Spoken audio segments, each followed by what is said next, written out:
காண்கிறதினாலே அல்ல, விசுவாசத்தினாலே நடக்கிறோம்.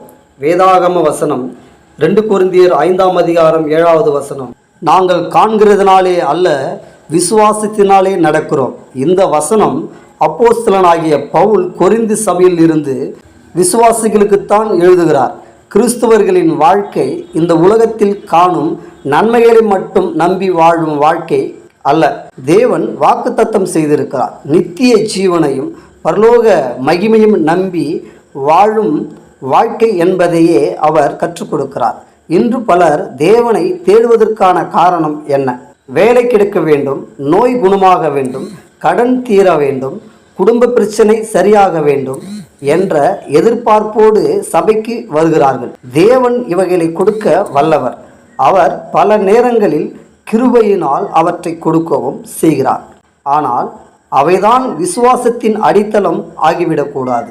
சிலர் நன்மை கிடைத்தால் தேவன் நல்லவர் என்று சொல்லுவார்கள்.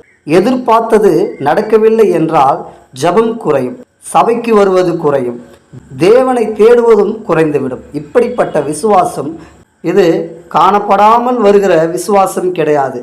ஆனால் பவுல் சொல்லுவது வேறு. நாங்கள் காண்கிறதினாலே அல்ல, விசுவாசத்தினாலே நடக்கிறோம். அதாவது இன்று என் கண்களால் எல்லாவற்றையும் பார்க்க முடியாவிட்டாலும் தேவன் உண்மையுள்ளவர். அவர் தம்முடைய வாக்குறுதியை நிறைவேற்றுவார் என்ற நம்பிக்கையோடு வாழ்கிறோம் என்பதே இந்த வசனத்தின் கருத்து.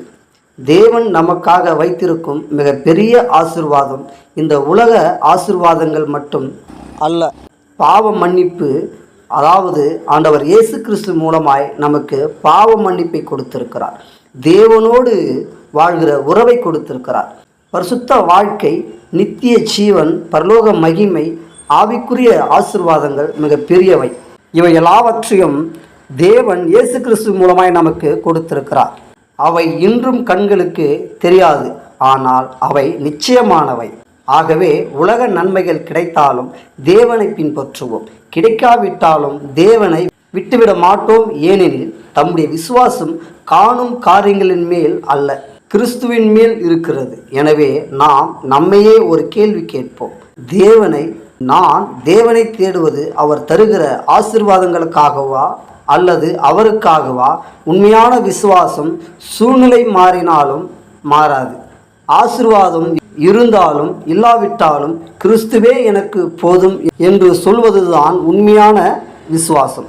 நாங்கள் காண்கிறதினாலே அல்ல, விசுவாசத்தினாலே நடக்கிறோம். இந்த வார்த்தை நம்முடைய வாழ்க்கையில் நிறைவேற தேவன் தாமே நம்மை ஆசீர்வதிப்பாராக.